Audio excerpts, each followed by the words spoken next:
Hello, and welcome to a very special edition of How I Did It NaNoRenO, where we are talking about all the parts and pieces of this game I'm going to be making for NaNoRenO. And today we are going to be going over a story outline, and it's going to be weird, so you're going to have to stick with me. So, the most difficult part of actually showing you how I outline is that I just write things as they come to me, and I sort of like chicken scratch them, and I crossed a lot of things out, and I'm writing in cursive, and it's all like all over the place. Um, so what I endeavored to do was try to make a cleaned up version that I can walk you through. So this is the cleaned up version of my gross notes where I've tried to leave things as like nebulous as possible so you don't get like spoiled. So there's a couple of things that are actually missing, but this gives you a general idea of how it kind of sort of is going to break down. This is the same software I was using to create our cool little goofy mind map, draw.io, draw.io. I love it a lot. It's very fun. Now you're gonna see some stuff that's pretty standard flowchart symbology, but some stuff that's a little like more just my own personal take on it. It's fine. So when I'm at conventions, I do my how to make a visual novel panel, or I'm on panels about visual novels. I often get asked like, "Oh, where do you start? At the end, at the beginning, in the middle, upside down, sideways?" And the answer to that in general is wherever you feel like starting. There isn't really one good way to do it. I'm actually a scene to scene writer in that when I'm writing something linear, I'll like pick the scenes I want to include and then write between them to get there. So I approach visual novels in a very similar fashion. So this game, the whole idea, the two, not whole idea, but the two primary aspects were going to be different endings. I wanted to do it, 4 different endings in mind, and I wanted to do character backgrounds. And I wanted to connect those character backgrounds to those character endings. So I started with my endings. I was like, okay, ending A, ending B, ending C, ending D, and then a failure ending. And then I like to throw it in there. And then I came back over here. I was like, okay, here are my openings. Here are my 4 possible backgrounds for the character. Like one example would be, oh, you're a tech who works at the water treatment plant or something. And then so then it became a matter of, okay, so what goes in the middle of all of that? And so then it became, okay, what is the gameplay loop of the story? Is it going to be moving through a story and making dialogue choices? Is it going to be I remember I remember up here in my mind map, I wanted it to be more like, oh, kind of like this. Well, as I was kind of working out the story, I decided to actually move away from the whole like every choice matters approach and focus more on a stats based approach. Well, luckily with stats and a game like this, there's a little bit of like modularity you can do. Um, I kind of wanted to approach it from a monster prom perspective of you are given a task and then you have to go figure out how to achieve that task. Okay, well that means I want there to be a little bit of player led workflow, so to speak. So what I decided is that the primary gameplay was actually going to be like a map where you went around, and these are actors, but it's fine. These are actually going to be locations. Like a map where you went around and you like learned things and you tried to suss out the information you need to know. Like, look at Ace Attorney style. Only a little more open. And so, okay, so that was going to happen. So I made it into like its own little sub process. So later I can come over here and be like, okay, daily exploration. Cool. So I didn't just want you to like, okay, go out there and, oh, you're going to explore and then come back. I wanted there needed to be padding on either side. Well, here's the thing.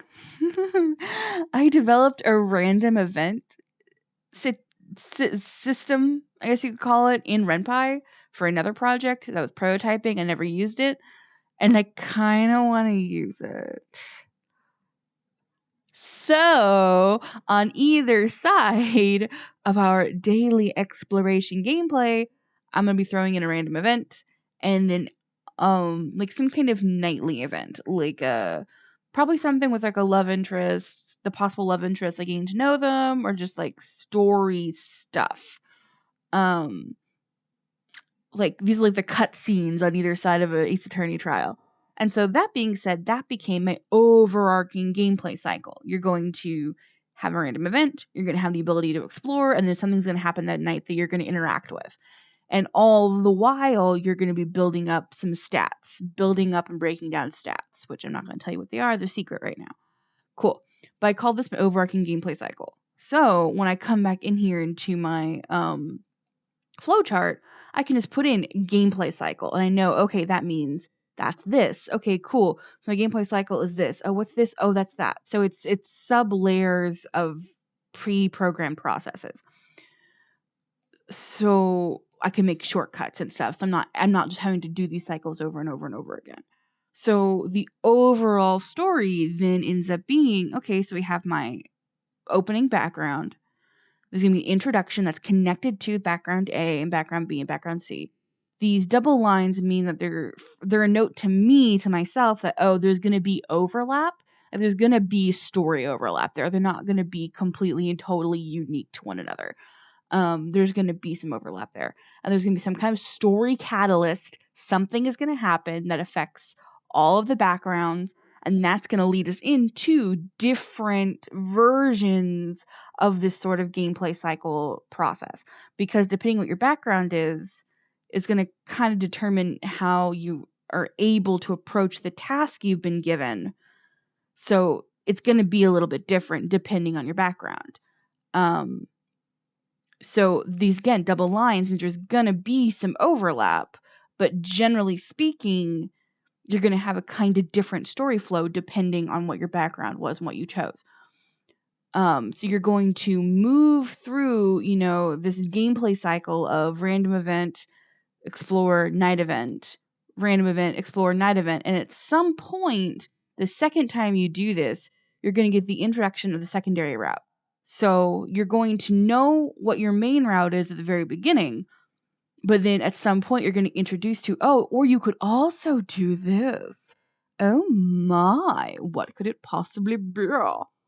And that's the sound that you're going to make when you see it.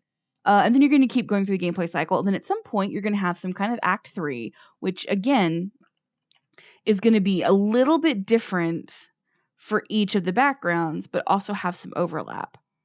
And that at some point in Act 3, you're going to get the decision to go on the primary ending or the secondary ending. It's a choice you're going to get to make. Do I want to take this approach or do I want to take this approach?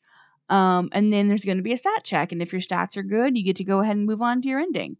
If they're not, you fail. So, that's kind of the game. The game is you have one background you're going to pick. You get 2 possible endings for that background. You get to pick kind of sort of where you think you want to go with that background. But if you're actually successful or not, it's going to be dependent upon all these other choices you make along the way. Because there's like, this is very simple right in through here, but there's going to be so many choices you get to make as you're asking questions and you're making decisions for your random events and you're trying to figure out how you want to approach what's happening to you, and all of that's going to be occluded. You're not going to 100% know, oh, okay, this stat, this choice raised this stat, or this choice raised this stat. So that's the game. The game is you're making choices, you're playing this character, and whether you're able to approach the way you want to solve your problem is going to be what kind of stats. So it's a little bit of adventure game hybrid, a little bit of visual novel, a little bit of mystery, a little bit of, moral dilemma. So it's not a traditional visual novel in a lot of ways, but it's going to be using a lot of the traditional visual novel stuff combined with some other genres to make something a little different than what I normally make, which is kind of the goal. Anytime I want to do a jam, it's like, okay, I want to do something different. And so that's going to be it. So now we have a clearer idea of the story and the locations our character is going to be going to. Next video is going to be some sketches of like characters, locations maybe. Just get us a feel for the general aesthetic of our game so that we are ready to flip and go on March 1st. I will see you then.